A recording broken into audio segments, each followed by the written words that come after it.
radeas igual. Es muy curioso que para muchos, quizás jóvenes, sientan que esta es la música del baño del Papa. Pero no, tiene una historia muy rica y por suerte hay una investigación ambiciosa, rigurosa y muy justa con esta voz y este hombre que tanto dio por la música del Río de la Plata. Me refiero a Osiris Rodríguez Castillo. Y bueno, justamente hay una biografía que recorre la vida, las canciones y las circunstancias de un creador único como fue Osiris Rodríguez Castillo. Está aquí Guillermo Peregrino y Jorge Basilao, que son dos periodistas que... ¿Cómo se les ocurrió meterse en la vida de este hombre? Bienvenidos. Un gusto recibirlos. Muchas gracias. Bueno, en realidad... Bueno, vos tenés una historia de biografías de músicos que tiene que ver con el tema de los músicos populares y siempre tenía mucho interés en ellos y al principio también con esos 20 y pico de años que uno tiene, con una efervescencia de querer conocer, porque realmente a veces conocías poco. Y alguna vez me metí, 2 años después que murió Osiris, en el 98, le ofrecí a Homero Alsina Tevenet en el Cultural para hacer una nota. Y él sabía que yo me enganchaba mucho en esos temas y me dijo, bueno, vamos a hacer una nota de tapa, y ahí trabajé bastante, salió esa nota, y advertí en ese instancias de investigación que era muy importante su obra, más de lo que yo creía inclusive, y que no había mucho material, el material estaba muy disperso y era muy, muy complicado meterse en un trabajo biográfico, que en un momento me sedujo. Pero bueno, las circunstancias de la vida también me fueron llevando por otros caminos, hasta que en un momento pasó algo en una guitarreada, que vi que el alma de Osiris estaba ahí y me pareció que como un llamado, decir, bueno, es momento de engancharse. Menos mal que lo hicimos, ¿no? Para eso conté con Jorge, que me ayudó muchísimo. Y ahí, digo, a mí me preguntan bastante, porque bueno, yo soy argentino, de una generación bastante posterior a la de Osiris, entonces me dice, sos argentino, vivís en Ecuador y estás escribiendo sobre Osiris Rodríguez Castillo, no le cierra por ningún lado. Dice, ¿por qué? ¿Cómo se te dio? Y yo digo, bueno, será un rasgo de inconsciencia, quizá por seguirlo siempre acá, como hemos compartido tantos trabajos, y a veces la inconsciencia te ayuda a meterte en terrenos y te saca también de algunos lugares que no esperabas si lo pensás demasiado. Claro, el tema es cómo ha variado en el tiempo, porque para mí la figura de Osiris Rodríguez Castillo, en la radio de San José, donde yo empecé, era muy frecuente con sus audiciones, las audiciones de payadores que había. De hecho, había payadores en la radio de San José muy famosos que hasta le habían puesto Osiris a sus hijos de nombre. O sea, para mí fue un personaje, hasta por las canciones tan populares, que terminan no sabiendo después la gente que son de Osiris Rodríguez Castillo. Fue un creador increíble. Genera mucha devoción, Osiris. Exacto. Entre los artistas. Pero ¿y por qué esa distancia entre su obra y lo que es su vida? Está la famosa canción que canta Ricardo Comba del poema de Manuel Machado, hasta que el pueblo las coplas no son, y hasta que las canta el pueblo, ya nadie sabe el autor. Y con Osiris Rodríguez Castillo pasa eso. Ayer me comentaron en la presentación del Pinar, que estuvo muy bien, que fueron 200 personas, me decían que en el camino de los quileros de la Ceguá, no sé, que hay un cartel que dice Camino de los Quileros, canción de Jorge Cafrune. Claro, ahí está, ¿ves? Dice que hay un cartel, y eso es increíble, ¿no? ¿Cómo queda? Mucha gente no sabe que son de él las canciones. Que quizá también, o sea, bueno, algo que también destacamos un poco en el libro, es el hecho de que fue en ciertas ocasiones muy criticado como intérprete, Osiris, como cantor. Y quizá por eso terminaron siendo popularizadas sus canciones por otras personas a las que él no respetaba como intérpretes de su obra. Él era muy exigente. Cafrune uno de ellos. Cafrune uno de ellos, que alguna vez en la famosa anécdota que interpretó Camino de los Quileros, justamente, y le dice, Turco, estaba muy bien, dice, pero vos tenés el pecho de pan y la cara de piedra. Lapidario, ¿eh? No, era cuando quería, era muy, muy duro. Pero sí es verdad que, claro, por ejemplo, el caso de Cafrune son interpretaciones mucho más básicas y entonces tiene más llegada tal vez a la gente, ¿no? Al medio de la gente. ¿Y en Uruguay, Guillermo? ¿Cuál es el lugar que hoy ocuparía? Para mí esta biografía es una biografía justa. Llega justa y necesaria. Sí. Pero ¿por qué esa falta de información, de apropiación de la figura de Osiris? Yo recuerdo el disco de Numa, por ejemplo, de hace algunos años, pero son ejemplos aislados, ¿no? Está como muy en la sombra, ¿no? Yo digo que la obra de él se ilumina por sí solo, pero está bajo un cono de sombras. ¿Por qué? Yo creo que tiene y además lo que él llevaba mucho a eso, ¿no? Era un hombre reservado, ¿no? no era muy devoto de la exposición, de ser muy observado ni nada. Era básicamente un hombre de campo. Sí, claro. Aunque vivió la mayor parte de su vida en las ciudades, entre Montevideo y Madrid, era un hombre de campo. Y el hombre de campo no le gusta el mucho auditorio, como decía Yupanqui. Más la charla confesional, sí, medio la rueda chúcaro. Exactamente. Que ustedes cuentan allí. La rueda corta le gustaba, ¿no? Claro. Bueno, de hecho hablamos siempre, siempre se mantuvo a los márgenes. Y fíjate un poco, tiene que ver el título. Bueno, el título es muy bueno, La orilla del silencio es muy bueno. Estaba en las orillas. Fíjate que hay que buscarlo, Osiris, ahí. No es que está muy iluminado. Ahí está medio en las sombras, hay que buscarlo. Es adrede. Todo eso lo pensamos para que tiene mucho que ver con él. Para que cierre con el concepto. Ese color azul. ¿Y a ti qué te sorprendió de este hombre? ¿O cuánto conocías antes de que Guillermo te convocara? Yo conocía básicamente las canciones sueltas, quizá no interpretadas por las personas que a Osiris más le hubiese agradado que les interpretaran. Pero bueno, tenía más o menos ese bagaje básico de conocimiento.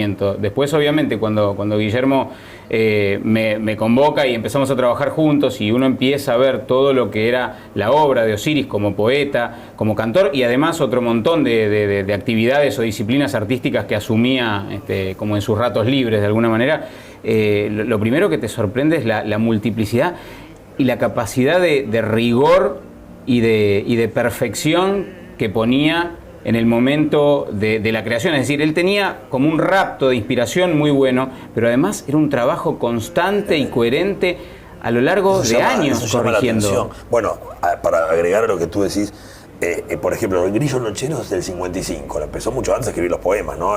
Empezó fines de los 40 algunos poemas. Lo sacó en el 55 con gran suceso.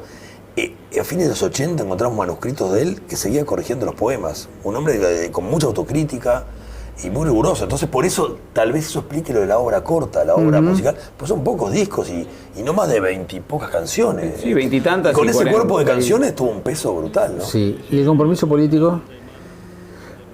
Estuvo al margen. Por eso, pero quizás eso yo para mí, viendo algunas de las cosas de las que ustedes dicen, capaz que hasta la falta de compromiso político en el tiempo que le tocó vivir. Puede ser. Porque vos viste que a veces si no perteneces a alguna, yo le llamo chacras artísticas. Pero sin duda, claro, sin duda. Era el momento que había que jugarse. De hecho, bueno, pero él se la jugó quizá sin pertenecer orgánicamente a ninguna bandería política. Digo, en algún momento recibió a un periodista que era militante en ese momento de la Juventud Comunista, que necesitaba un refugio donde estar porque estaba clandestino, y el hermano era muy amigo de Osiris y le pidió por favor si lo podía recibir, y él lo recibió con total confianza. Hay compromiso, ahí se nota compromiso también no explícito está bien, como pero partidario. Sí, pero ahí capaz que es un compromiso más solidario, pero también, o sea, no, en momentos, yo qué sé, Cita Rosa fue un militante de la causa. Ajá. Bueno, capaz que también es un poquito antes de Osiris, ¿no? Pero después tenés el grupo de los olimareños, tenés el grupo de Daniel, Biglietti, el Sabalero. Si bien él es un poco el padre de todos ellos también artísticamente, ¿no? Pero es verdad, lo que vos decís, eso le debe haber jugado en contra. Porque, yo creo que sí. No estaba como banderado con ningún partido. Que tampoco nunca le interesó pertenecer a grupo alguno, creativo o político o humano inclusive. O sea, tenía sus amigos y todo, y era muy leal con sus amigos. Pero no le interesaba. A la dictadura nosotros llegamos un poco a la conclusión, hablé inclusive con algunos militares que no sabían muy bien qué hacer con él. La dictadura no sabía muy bien qué hacer con él, porque sí se fue en el 81, a principios del 81, cuando muchos pensaban en volver. Sí, claro. Él se quedó, pero estaba en contra de la dictadura, pero se quedó en silencio en su casa en un exilio interno. La dictadura un militar me lo reconoció en una charla, de que no sabían qué hacer con él. Porque vos fijate, lo que tú decís. No era ni Cita Rosa, ni los olimareños, ni Carvajal, que estaban muy comprometidos políticamente, y tantos otros. Y hasta amenazados. Justamente por eso. Claro, él a los militares le gustaba, porque le gustaba. Sí. Les encantaba Osiris. Y aparte, claro, veían que era un hombre de mucho peso, tal vez si nos metemos con él. Y aparte, sabían que sus canciones no eran directas, no eran de canciones urgentes, no había letra directa con contenido político. Pero sí hacían pensar. No es el típico cantor de protesta. No lo podés incluir. De hecho, se preocupó por aclarar que el cielo de los Tupamaros era para los Tupamaros de 1811. Exacto. No Claro, para aquellos Tupamaros. Cuando empezó, digamos, a sonar como el himno de aquel MLN, Claro. Él se preocupó de establecer que no era, o sea, no estaba relacionado con esa gesta. Los militares no sabían muy bien qué hacer con Yo lo que sentí al ver la investigación de ustedes, el tipo tenía ante todo un compromiso ético. Sin duda. Tenía una ética. Sí. Sí, y lo marca muy bien Sergio Fernández Cabrera, el guitarrista que lo acompañó, que inclusive vivió el peor Osiris, ¿no? El Osiris del final, ya enfermo, con algunos delirios, persecutorios. Bueno, de hecho, por eso aquel enfrentamiento con Zampayo, que salió a declarar muy fuerte, en búsqueda, que lo recordarás bien. Y él habla de eso, de que nunca vio un artista con tanta dignidad, ¿no? Con tanto compromiso ético, como decís. Él, a pesar de que lo sufrió y que tuvo un final triste con él, impulsado básicamente por Osiris, él comenta eso, ¿no? Hace hincapié en eso. Sí, siguió fiel a sus principios hasta el final, a pesar de que la estaba pasando realmente mal. Es decir, no cambió su ética frente al hecho artístico o frente a no sentirse un ganapán del arte, cosa que él decía despectivamente de muchos otros colegas a los que no lo llamaba así. Pero pasó mal a grado de que podría haber quedado en la calle. Si no recibió una pensión graciable a ese nivel, podría haber terminado en la calle pidiendo, porque no tenía medios de vida prácticamente. Ya era un Osiris olvidado, lo poco que ganaba en Sadaic, que a veces ni le servía cruzar a Buenos Aires para cobrarlo. Si la calle en su momento no era esa pensión graciable, yo creo que terminaba en la calle. Es duro, es cruel. Pero ¿Y qué te parece? Bueno, pero eso ha pasado con muchos artistas.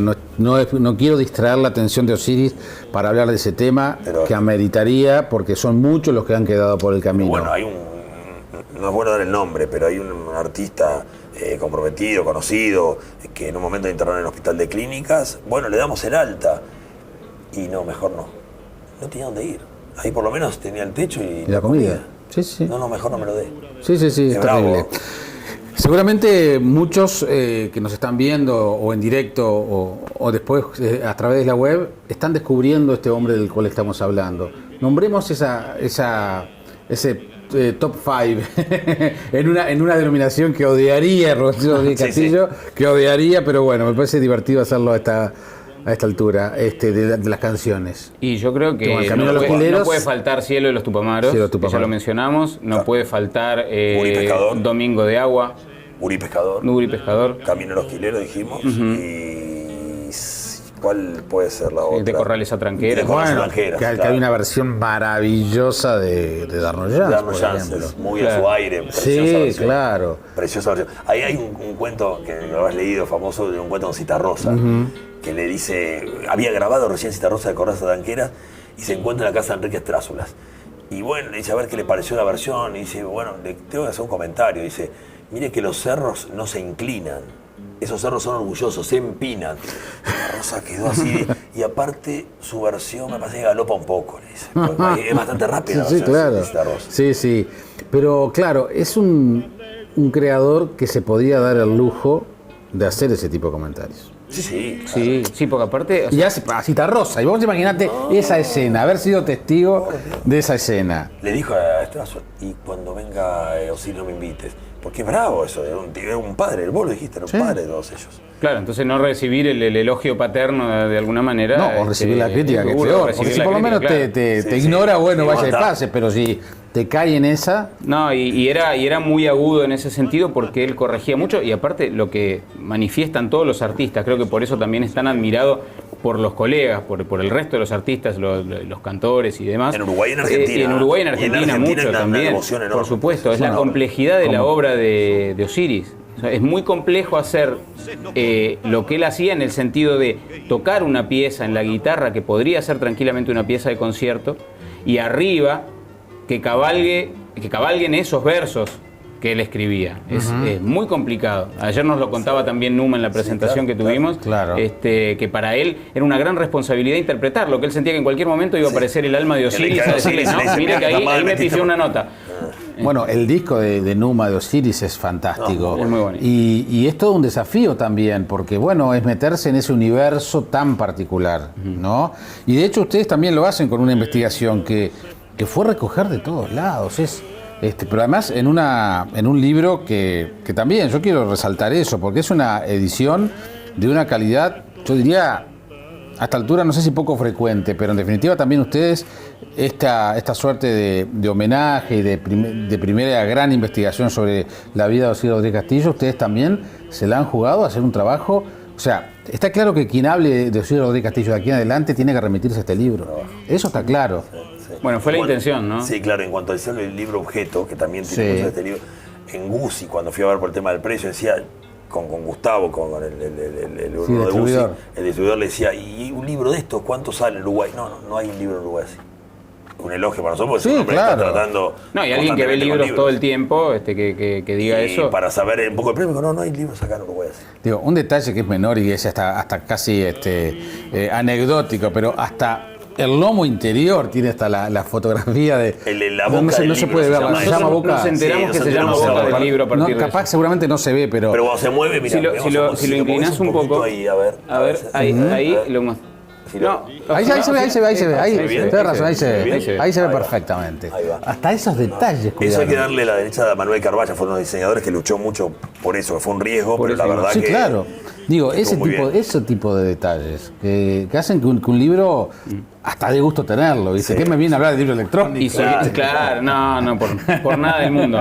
Y si bien, hay que reconocer que eso es una constante por ahí en los libros que tiene publicados Guillermo y demás, los dos que hemos trabajado también juntos, siendo tan riguroso y tan cuidadoso como era Osiris, creo que una biografía sobre él no se merecía menos. Me parece que había que ser también muy yo siempre estoy mucho en en el tema de la grabación atrás y estoy demasiado metido y quiero que trabajar codo a codo porque me interesa que el trabajo aparte de investigación y de redacción que sea fino, pero que también acompañe una buena edición, ¿no? El trabajo fotográfico es impresionante también, todo lo que hay aquí, ¿no? Y hablan mucho las fotos a veces de momentos y, ¿no? Sí, bueno, los rasgos, se va viendo también el paulatino envejecimiento y cierta desmejora también en él, ¿no? Pocas fotos riendo. Hay pocas. Muy pocas. Hay alguna que otra. Muy poca sonrisa, ¿no? Sí. No encontramos algo, había algunas más, ¿no? Sí, había algunas más, había algunas de periodísticas que no estaban en muy buena calidad, claro, de aquellos años, de los 60. Inclusive hay algún comentario de, no sé si la revista Folklore de Argentina, que decía, tiene la sonrisa frecuente que muestra todos los dientes y todo, o sea, como que se lo describía. En los 60 tuvo su mejor etapa, quizá. Que no teníamos buena calidad a veces en la foto. No eran buena calidad, y no estaba. Pero hay documentos, el gurí pescador en inglés. El gurí pescador en inglés. Gurí pescador, claro. Traducía al inglés, fotos con Wenceslao Varela, con Darío Pérez. Claro, él le tocó vivir muchas épocas muy diferentes, ¿no?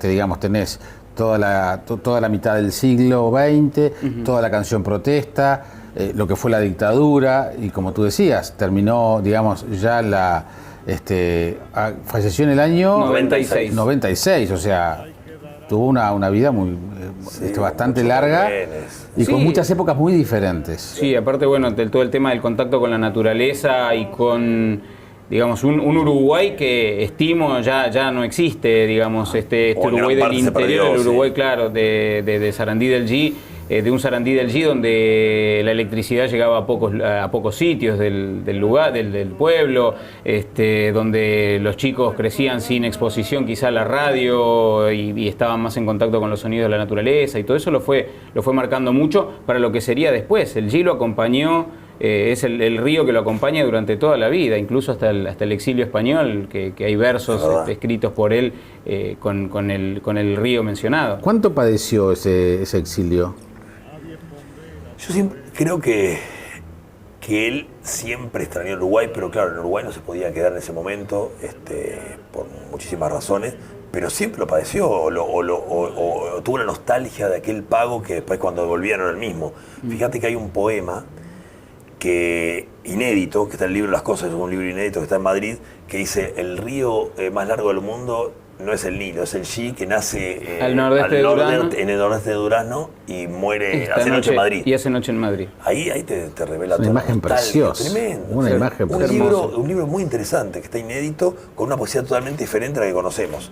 Y tiene cosas fabulosas, o cuando el relincho también. Claro, relinchos también, que escucha cosas que pasan a veces, ¿no? Cuando uno está muy acostumbrado a convivir con una persona o un animal, en este caso, él era muy ligado a los caballos que tuvo y demás, tiende a escuchar su voz aunque no esté. esa persona. Y él en algún momento en Madrid escucha el relincho de un viejo caballo y entonces se empieza a plantear el poema a partir de eso, ¿no? Es decir, en la Madrid de hoy no hay lugar para los caballos. ¿Desde dónde habrá venido, dónde habrá venido el recuerdo de ese caballo hasta encontrar el relincho exacto para que él prestara atención, parara la oreja y empezara un poema bellísimo también relacionado con eso? Pero fuera de lo que pudo haber sufrido el tema del exilio, si hubiese quedado allí, si no perdía consuelo, eso justo no hubiese regresado a Uruguay. No hubiese regresado a Uruguay. Si la mujer que atravesó 2 cánceres muy duros, el segundo no pudo soportar y murió en el 92, principio del 92, él después volvió porque no podía quedarse, no tenía manera de sostenerse allá, aparte por tema de papeles también, estimo, pero si no, nunca hubiese vuelto a ese Uruguay que añoraba, no hubiese vuelto. Bien, ¿el libro se presentó ayer?